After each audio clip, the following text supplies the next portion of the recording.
গভীর রাতে কবরস্থানে শুয়ে থাকা মানুষগুলোর কথা একবার কি ভেবে দেখি আমরা।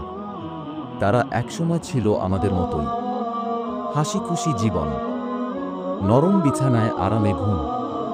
আজ তারা শুয়ে আছে নির্জন অন্ধকার ঠান্ডা এক মাটির ঘরে। যে মানুষ একা ঘুমাতে ভয় পেত, আজ সেই মানুষ একা নিঃসঙ্গ এক কবরে ঘুমিয়ে আছে। একদিন আমাকে আপনাকেও এই বাঁশবাগানের পাশে অন্ধকার কবরে একাই থাকতে হবে। ভাবলেই যেন বুক কেঁপে ওঠে। কে থাকবে পাশে? কে দেবে সান্ত্বনা? আল্লাহ আমাদের মাফ করে দিন, আপনার রহমতের ছায়ায় রাখুন আমাদের। মৃত্যুর পরে যেন আমরা সবাই জান্নাতুল ফেরদৌসের বাসিন্দা হই। আমিন।